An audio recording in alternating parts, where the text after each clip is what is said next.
bata nga dito, mga 30, tapos high blood na eh. Sino? Dito? Oo. Hindi ah. Hindi ako. Hindi mo naman na ano yun, mga namamatay na mga 30 plus. Dito lang nga, sa Hong Kong Oo. or sa baka sa Pinas. May namatay na dalawa ngayong ano, week. Ay, hindi bata. Uy, 30 plus na. Matanda na Kaya yan. nga. Ah, matanda.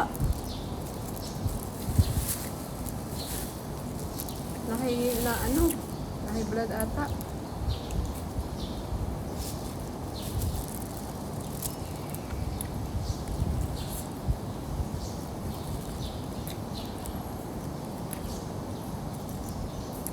Iwas sa mga ano. Ako hindi naman ako masyado kumakain sa bahay ng ano, karne. Ngayon lang pag lumalabas ako. Tipid nga ang ano ulam. Pero kumakain ka pa rin, konti-konti lang. Diba?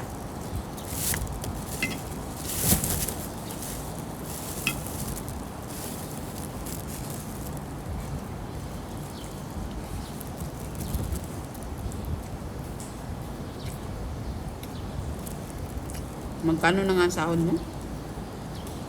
5K. May nakilala ako doon, dalawa alaga niya. 1 at saka 3. 6K ang sahod. Hindi nga sabi. Mahirap din yun sa kanya. 1 year old at saka 3 years old. May trabaho yung maam niya. Oh. Mag-isa Ano lang? siya. Mag-isa. Mm. Tapos siya pa lahat. Mamalengke, ganun. Parang, ay yung amo na niya, hindi niya kaya. Parang hindi niya ng amo niya. Share the food lang, pero pag yung na-renew siya, tinasal.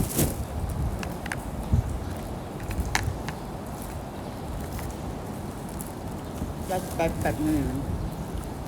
60 na.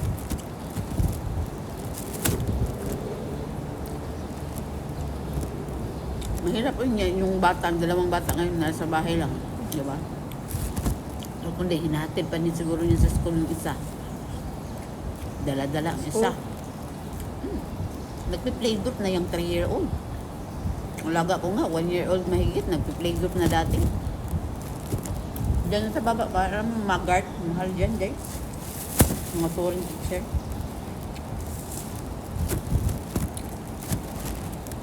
Tapos sinusundan ko talaga yung alaga ko. Natatakot talaga akong matumba siya ba. Ngayon, grabe ang kulit eh.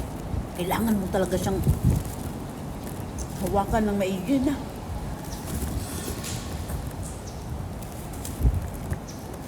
Ang likot talaga ng paglalaki ang anak. 4 years Kasi old yung na. anak ko kaya hindi naman 4 ganyan years old? kalikot. Mukhang siyang 4, no? 5 na yun. 5 na. 5 and a Yung half. na-state nga. Ano eh. Parang hindi pa... Hindi kumakain ng rice dye. Grabe. Parang hindi pa ano Pilitin sa mo pa. grade 1. Pilitin mo pa pangangahin yan. Pero pag si amo, hindi pinipilit niya. Pag ayaw Ang na ayaw. aga-aga naman 5 tapos grade 1. Dapat 6. Magsisiksi siya December. Ah.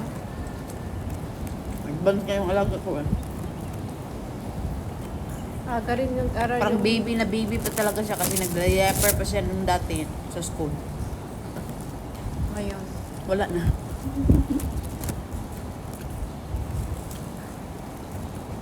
Ganun naman dito. Kahit malalaki sila, nagdadiaper.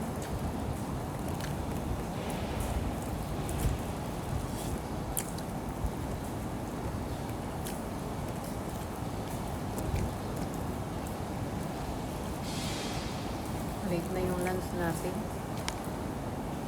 Ano na to? Anong tawag dito? Dinner. Hindi na to, brunch. Dinner at saka Lunch and dinner. lunch. So, ang tawag nito, lunch, dinner, Lunch, dinner. lunch, dins. Ganun si Amo. Umuwi kahapon. 3 o'clock. Doon sa bahay kumain ng lunch. Mm. Aga Mas siyang maaga ngayon ano, kakain kasi pag gabi na, di ba, yung ano mo, Late na- nakagiling na late yung mga naman pagkain. makakain sa dinner. Kasi busog pa sila eh. Malate din yung ano, dinner. Sabi ko pa, ma'am, pag inuon ko yung aircon ko sa kwarto, pupunta sa agad sila. Pag mainit na mainit talaga. May stop na pupunta sa taas. FX daw yung hose. Kita mo yan yung hose. Sa aircon na maliit yan, oh. Yung hose na nakaganon. Dapat daw nakadikit sa wall. Tsama. Bayaan mo na. Bahala na sila magreklamo palagi. Ayaw niyo ipaayos. Diyan, huwag kang mag-ano, i-on mo aircon. Diba, umuulan naman eh. Oo nga eh. O kunwari, nag-on ako late na. Hindi makikita kasi umuulan eh. Like 11 a.m., 10 p.m. Ino-on ko, tapos ino-off ko alas 5 ko. Basa yung cement. Nagre-react sila kasi pag araw, yung 2 times yung araw na inano ko talaga. Kasi super init talaga. Pag nililinis ako sa kwarto. So, kailangan ko itong i-open. Kasi super init. Wala pang 30 minutes. Ding, ding, ding, ding, ding. May hawak na telescope.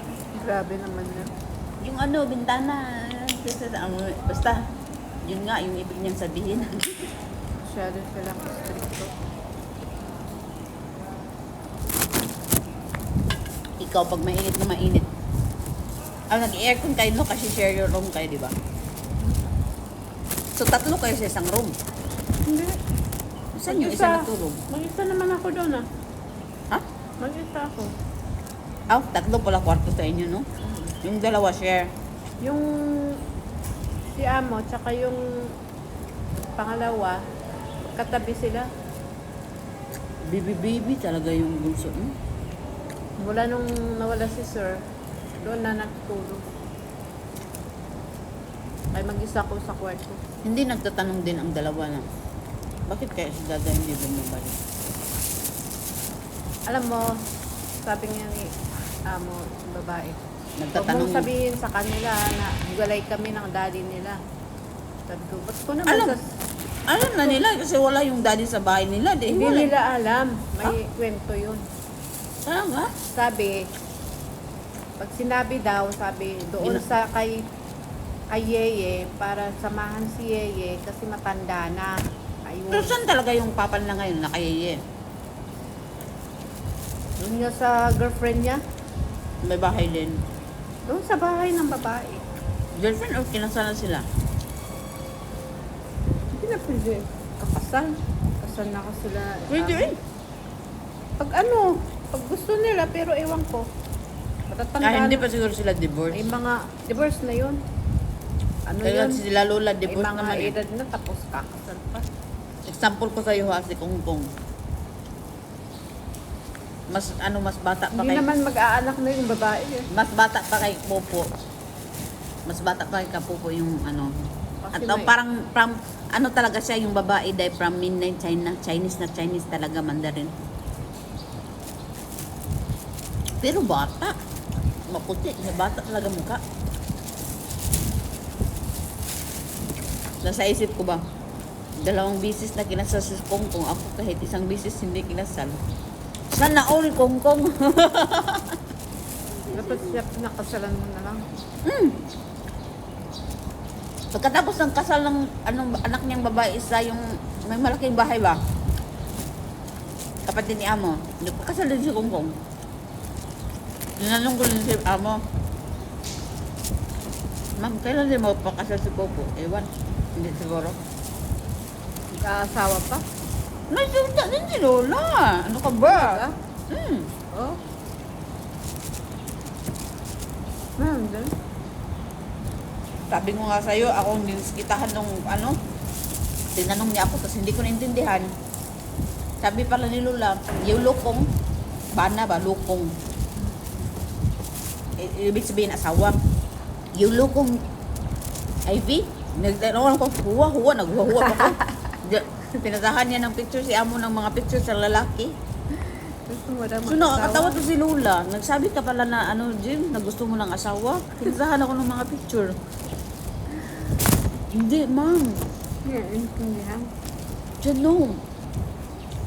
She said something to me, but then, I don't really hear it, but then I say, yes, yes. Kaya ayun. Feeling ko nga yung bunso nila ni Sabihin Amo mo, ngayon. ano, ihanapan ka rin. Feeling ko nga yung bunso nila Amo ngayon, no? Ina-match-match din na nilula na taga, ano, match-match sa mga, ano, dalaga sa China. Kasi single na yun eh. Ngayon. Parang fix marriage na. Mm. Sabihin mo, hanapan ako mayaman. Para hindi na ako magkunyang. Ang gusto ko no yung marespeto, tas kahit hindi gwapo, kahit hindi mayaman, tas matipag, Mayaman. tas walang Gusto mo bisyo. na nga ng pera, tapos ayaw mo pa ng mayaman. Tas walang bisyo. Sa asawa kayo, may pera. Mindset ka, pareha mo talaga ng mindset si Amo. Oo, Tawa ka din, mayaman ha? naghahanap buhay nga tayo. Nagkunyang dito para ano. Sa pera eh. Hindi pag mag-asawa na, di may pera.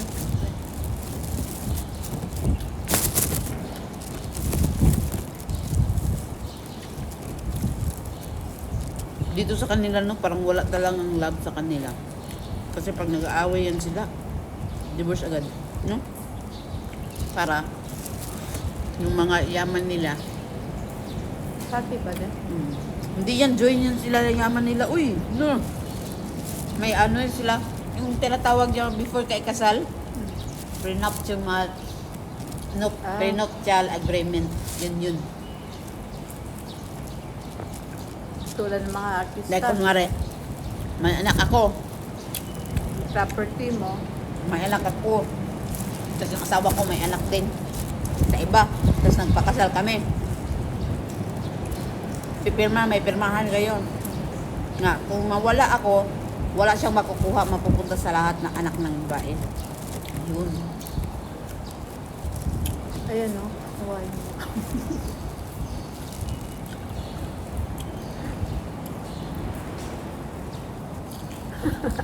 Like Pauline Luna, no? Tingnan mo si Pauline Luna, di ba? Mindset. Sa isip mo dahil, in love kaya siya kay Busing or dahil sa pera? Grabe ang agwat nila. Pauline Luna, Big Soto. Ah. Ano? Oo naman. Yan o, example, oh. Yan talaga yung mayaman. Siguro na in love din siya kay Si Busing. ano, may pera din si Siguro, ano, ha? siguro na in love siguro talaga yan siya kasi, di ba, mga At saka kasama sila. Hindi, joker din yun si Big Soto.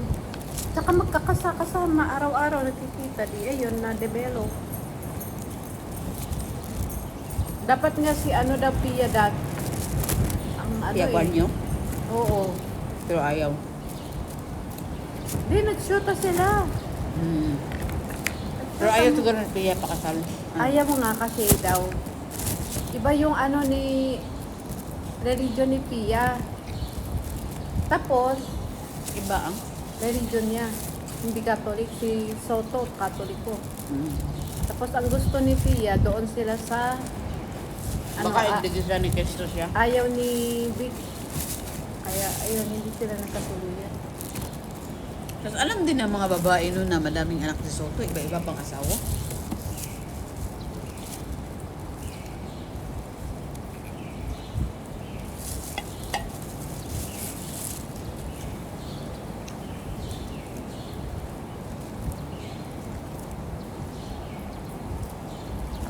Tatlo na yung anak ni, ay dalawa na. Anak niya.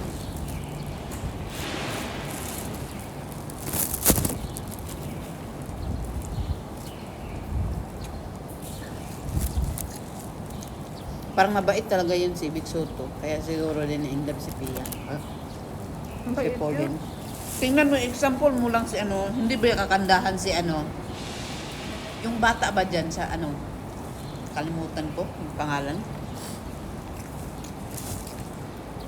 Kung nanalo sa Little Miss Philippines ba sa show ng Itbulaga. Si ano? Yung sa Liza? Mayana. Oo, Liza. Hindi di ba siya kagandahan? Until now, di ba nasa Itbulaga ko siya. Tapos nung first time na unang international trip niya, sinama siya ni Busing. Kasi nga, ano ang gusto mo nila? Nakakatuwa Parang naman anak. talaga si Liza. Ano yun? Liza? Ano yung pangalan niya? Raisa. Liza, nung maliit pa siya. Madaldal. Bibo ba? Madaldal. Umiyak na siya yung surprise na isasama siya sa ibang bansa ba yun? First time niya.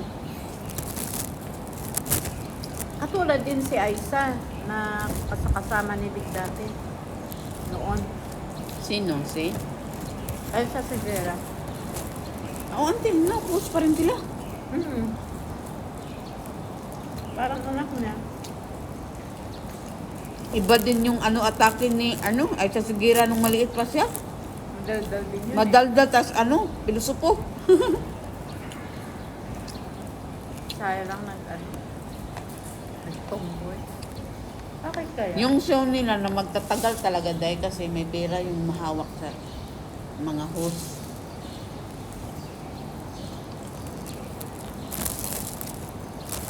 Lumipat lang sila. Saan na ba sila ngayon? Iba dati sa GMA sila. TV5 na ngayon. Hindi, may shares talaga sila. May malaking share. Palakasan talaga sa atin, no? Kasi kunwari, kasi hindi nakapagtapos ang mga anak ng artista. Example natin. Tapos yung mga parents ng artista, dali lang talaga dali ang kapit na makakuha ng trabaho active.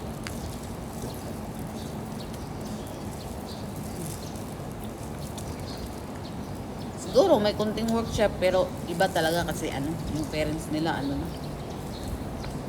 Like anak ni Aga karon ngayon Nawala sa Itbulaga si... pumapasok na nga sa acting busy na.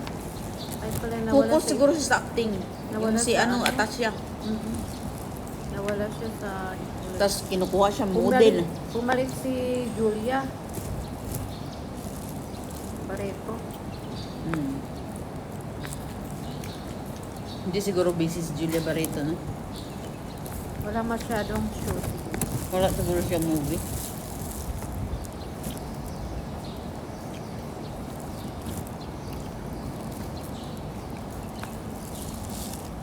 Hiwalay na naman sila ng shoot. Yung si Hindi ko alam.